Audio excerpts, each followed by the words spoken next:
Oh, hey, what is up, everyone? It is the Variant Vault, and we are going to cover the Marvel Picks of the Week. And as always, as I always say, I'm here to make your comic book journey a little bit more easier.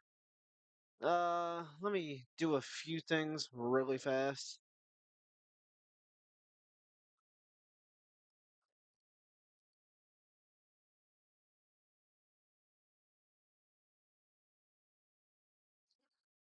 Sorry. Uh, Consulting. Gotta have that one mod that, you know, gives you good ideas. It's just you gotta rebel against them every now and then. But no, it is a good idea though. Starting off, we got Ultimate Wolverine #7 with two variant covers. Honestly, they all look good. I have no complaint for Ultimate Wolverine. Honestly, Marvel's Ultimate Universe has been amazing. I legitimately have nothing bad to say. Although if I was to pick it up, I'd probably pick up the Lucio variant just because I like the look of it. Then we have X-Men #19 with four variants. We got the 1 in 25, the 1 in 50. Oh, okay. I was so confused why those were just like that. I was like, what? And then we got the Godtail Warlock variant, and then the Scott Koblish Retrovision variant. Honestly, if I had to pick one up though, dead ass, I'd take the Retrovision. I like the retro look of comics. I like the older art styles. I wish they would bring them back. Then we have the Amazing Spider-Man #7 with five variants. You never go bad with Spider-Man, honestly. Same with X-Men. You can never go bad with X-Men either. Again, if I had to pick one, I do like the 1 in 100, but again, you would have to hope your your local comic book store actually gets 100 copies. But if I was to get one, I'd probably go for the Retrovision one again, just because I like the look of the retro art style. I don't know what it is, but again, retro just looks better, and I think it looks better if you were to like hang it up on a wall or something, because a lot of people do that. Then we got the Avengers 28 with four variants. Not gonna lie, these are kind of ass. Oh my god, these are bad. Um, I do like the Black Panther one though, but I would probably just go with the Retrovision one again. eh, Again, I like the older art styles. I wish more comic book artists would replicate the older art styles, but it just can't be done. But when an old cover is done, it usually looks really good. And the Retrovision stuff has actually looked decent so far. But yeah, that's probably the one I'd pick up. Then we got Captain America #1. Hey, with 13 variants, my God. We got a 1 in 10, a 1 in 25, a 1 in 50. We got a 1 in 100. Now we got another 1 in 150. Nope, we got a 1 in 100 with a Frank Miller design. And then a 1 in 200. And then a blank variant. Oh my God, it keeps going. Get the fuck off my screen. Sorry. Over here trying to advertise me Black Ops 6. Oh, we got a Chip Zdarsky variant. That one actually is kind of cool. Although me personally, as much as I do like the Retrovision Captain America one, I would honestly have to go with the Frank Miller one. There is something when it comes to Frank Miller and comics. That motherfucker was way too talented. I'm telling you, go read. Uh, of course, I got a blank on the name. It's one of the Daredevil stories that he did. It is so beautifully drawn that it's amazing. Oops, I scrolled too far up. But yeah, I would definitely pick up the Frank Miller variant. Then we got Daredevil 23. Oh, speaking of Daredevil, that's funny. With two variants. Uh, I like the Retrovision one. If I was to pick it up, I would probably pick up the Retrovision one. I just don't really collect Marvel too much. That's probably a me thing. I really do need to get out of my comfort zone and explore more things. But I'm trying to figure out if I want to collect like singles or just collect the trades and omnibus paths. But I don't know. Then we got the Immortal Thor 25 with three variants. We got a 1 in 25, a Retrovision, and then a connecting variant. Which connecting ones are always cool. It's just if you start collecting the connecting ones, you gotta finish them, or it's just gonna look all out of whack. I'd probably get the retro one. I've always liked Thor's retro look more than his current one, but that's probably a hot take. Then we got all new Venom number 8 with four variants. We got 1 in 25, 1 in 100, and then a retro one, and then just a normal variant. Uh, Honestly, I mean, really, the only good one on here is probably the Retrovision one. Again, I just think it looks better, but that might be me. But I do fuck with the retro ones. Like, I don't know what it is. I wish DC would do retro covers. I would spend more money. No, I wouldn't.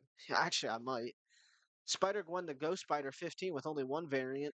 I am not trying to add that. Damn. Uh, Honestly, I do like the variant more than the original cover. If I'm gonna be completely honest. If I was picking it up, it would definitely be the variant. Then we got Deadpool kills the Marvel Universe one last time, number 4 with two variants. We got a 1 in 25 and then a Declan Shavli variant. I've seen some of his art. It's not too bad. I like it. I mean, I would have to pick his up if I was to even get it, just because I don't like buying the 1 in 25s. Just because some stores, at least my local comic book shop, upcharges it a lot. And it's just like, why?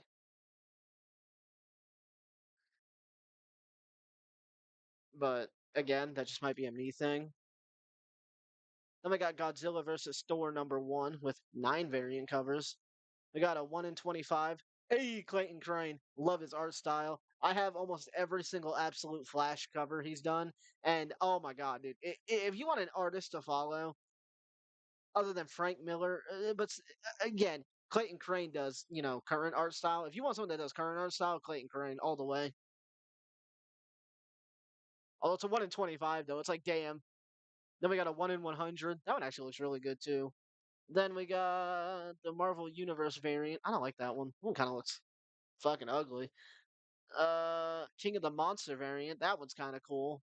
I like the kind of I like the Lee Gebbert versus one with the whole poster board shit. That one's kind of cool. They should do that in foil though. It would look way more better. Oh, speaking about foil, they actually do have one, but of like a random one, not of the poster one. Uh, they're not bad. If I was to get one, I mean, I probably would be a sucker and buy the Clayton Crane one just because I love his fucking art style. But if I wasn't trying to break the bank, I would probably get the League Arbit one just because I like the poster look to it. It fits it so well. All right, then we got Helverine number 8 with only one variant, and it's a Justin Mason variant. Honestly, between the original and the variant looks about the same, but I mean, I'm the variant vault, so I have to get the variant if I was to collect it. Then we got X-Men Hellfire Vigil number 1 with 5 variants. We got a 1 in 50, a 1 in 100, uh, then a variant featuring all of them, and then a Rose Beach variant. Honestly, I fuck with all of these. I There's not a bad one here. I would probably pick up the Aka variant though. I don't know why. That one just kind of calls me more. But the Rose Beach one's nice. I said beach. That does not say beach. Whatever. I can't. I can't see. But I would probably get the Rose Beach one just because I do like the look of it more than the Aka one. But all of them are great. Jesus. Now we got Star Wars Jedi Knights number 5 with 5 variants: a 1 in 25, a 1 in 100, a classic homage variant, an Ivan Tau variant, and then a lightsaber variant. Honestly, they're all okay. I would probably get the classic homage variant if we're going to be completely honest. I just feel like it looks better. That, and I am also like the last person to talk Star Wars with. I like know nothing of it. I've only ever played the games and that's it. My knowledge is very surface level for that, and even then, I don't even think I could consider myself a surface level Star Wars fan. Oh boy, bring on the bad guys! Green Goblin number 1 with 6 variants. We got a 1 in 25, a 1 in 50. Jesus, and then an Aaron Cooter variant. Derek Derek Chu Sister Sorrow variant. Jesus Christ. And a Miguel Mercado variant. Honestly, the I like the Aaron one better. I'm surprised to see. Yeah, I don't know. Like I said, I don't know who the fuck that is. My surface, that is total surface level. Bring on the bad guy Green Goblin. I don't know. These variants just don't click. They're okay, but oh shit, that was I was hiding one. Yeah, there we go. Okay, I would get the iconic variant. The iconic one looks better than all the other ones. Then we got Wolverine and Deadpool number 1 with 2 variants. Kind of shocked about that. You would think they'd do more. Yeah, I would probably get the Retrovision variant. Well, let's see Yoda looking. Oh, wow. I might be dumb. Damn, there's 5 people here. Welcome, welcome everyone. This is the most randomest stream ever. But yeah, for Wolverine and Deadpool number 1, I'd probably get the Retrovision. Again, I'm a sucker for retro art styles, older art styles. And we got X-Men by Claremont, Prelude to Future Past number 1 with only 1 variant. Uh, the variant's okay. I know I'm the variant vault, but I would probably just buy the original. Like the original looks better than the variant. Then we got Marvel Zero number 1 with 2 variants. 1 in 25 and 1 in 50. I mean they're all good, but it just sucks because one in 25 and 1 in 50, you would have to hope for your local comic book shop to obviously order that amount to get that said book. Though I do fuck with the 1 in 25 one. Just saying. Then we got Fantastic Four number 50. Oh, that's a Fast Mile edition. Okay, I respect that. Then Spidey and His Amazing Friends number 3. Okay, and then Astonishing X-Men Infinity Comic 27. Then Daredevil Cold Day in Hell number 1, third printing. That's a great series right there. If y'all are not reading that one, pick it up. Fantastic Four Into the Depths Infinity Comic. Spider-Man and Wolverine number 1, second printing. I believe we covered that one last week. Miles Morales Spider-Man number 33, second printing. Spider-Verse versus Venomverse number 1, second printing. The Vision and the Scarlet Witch number 1, second printing. Spider-Man and Wolverine number 1, second printing 1 in 25 variant. Miles Morales Spider-Man number 33, second printing 1 in 25 variant. Spider-Man versus Venomverse number 1, second printing 1 in 25. black and white variant. I fuck with that black and white variant. Spidey and His Amazing Friends is a peak show. Isn't that like one of the more like ones tailored towards children? I don't keep up with Marvel. I've made that abundantly clear. And then the Vision, the Scarlet Witch #1, second printing, 1 in 25. Again, I do like those black and white variants. They look really fucking clean. Okay, that was regular annuals and variants. So now let's look at trade paperbacks. All right, we got the Immortal Thor Volume 4, the Son of Thor trade paperback. And that is 15.99, and we're gonna open that in a new window. Wait, no. Yeah. No, I did that wrong. Damn it. It's collecting Immortal Thor 16 through 20, 120 pages for 16 bucks, in my opinion. That's not terrible. No, it is. I was like, well, I was thinking to myself, like, I feel like I heard of it. Yeah, but for 15 bucks, that's not bad. Then we got Daredevil Modern Era Epic Collection, the Devil and Cell Block D trade paperback, 50 bucks. God damn. How many pages is it? I did it wrong again. Okay, this is volume 6. It collects Daredevil 1998, 82 to 94, and annual #1. 376 pages for 50 bucks. In my honest opinion, that's not bad. I would probably still say you could wait for a sale on that one just a little bit. I mean, it comes out July 1st, so I mean, what? That's tomorrow, or is it 30? Or is it 31 days this month? Okay, no, it comes out tomorrow. Okay, good. Yeah, you could most definitely probably wait on a sale for that, but I, I don't know. I feel like if I'm paying 50 bucks, I would honestly want to spend a little more just for an Omni or a hardcover, but that might be me. And then we got What If Galactus trade paperback also coming out tomorrow. Okay, these are all coming out July 1st. But we got What If Galactus trade paperback. I stop clicking open a new window. Jesus. It's collecting What If Galactus transformed Hulk, What If Galactus transformed Gambit, What If What If Galactus transformed Moon Knight, What If Galactus transformed Rouge, and What If Galactus transformed Spider Gwen. 112 pages for 16 bucks.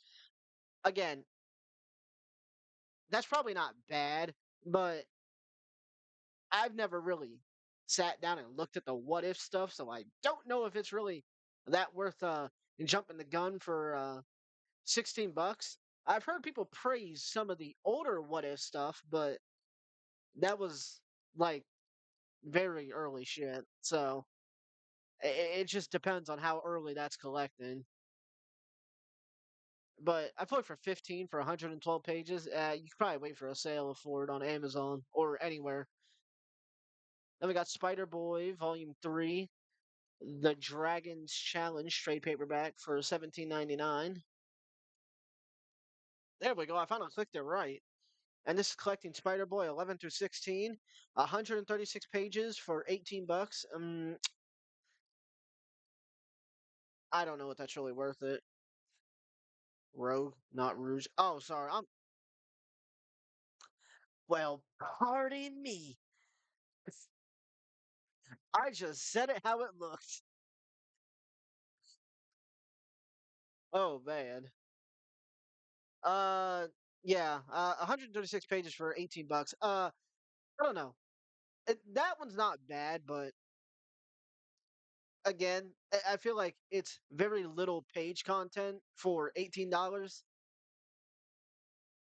But that just might be me. And then we got Captain America Epic Collection, the Swine trade paperback, 50 bucks. Also coming out July 1st, which I mean we kind of figured that. All right, this is volume 7, and oh, it's Jack Kirby concludes his 1970 Captain America's tenure. Amazing. This is already going to be worth it no matter the price because it's Jack Kirby. It's collecting Captania. That says Captania. I'm not crazy, right? Collecting Captain America 201 and 221. Two 221 and annuals 3 and 4. Honestly, 448 pages, 50 bucks. It sucks that it's a trade paperback just because I'm not the biggest fan of trades. I really do prefer hardcovers and omnibuses, but it's a Jack Kirby story. Jack Kirby is honestly uh, probably one of the best people to touch a pen, and I stand behind that completely. And let's check to see about their hardcovers. All right, they got some hardcovers, which are all coming out July 1st as well. Okay. All right, we got Fantastic Four Omnibus 1. Hold on. Fantastic Four Omnibus Volume 1 hardcover, Jack Kirby DM 2025 edition. And what is this collecting? And it's already going to be worth it again because it's Jack Kirby. Yes, I'm biased. And it's collecting Fantastic Four 1961 1 through 30 and annual number 1. And 928 pages for $125. You know, that's not bad. You got Stan Lee and Jack Kirby. Like, come on now. Two talented people on that story. Though 928 pages for 125. I mean, I know if you go to like not in stock trades, but half price. No, not half price Brooks. What's fuck? Why am I blanking on names? Of course, when I need them, I can't remember them. But there is a website that I will cover in a video. I just gotta, write down all the sites where you can get omnibuses for a little bit cheaper. It's just, you know, but it's better than paying 125 if it's a discount. And then we got which okay, then we got Strike Force Mat- Moratory Omnibus hardcover. I probably butchered that. I've never even heard of that before. It's collecting Strike Force Moratory 1986 1 through 31, Strike Force Moratory Electric Undertow 1989 1 through 5. It's 1,080 pages for 125. You know, I could actually get behind that one.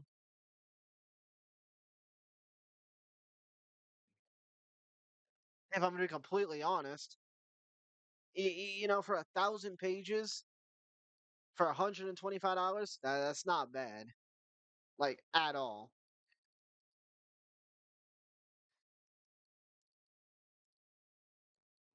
Honestly, Marvel had some heat. I cannot lie.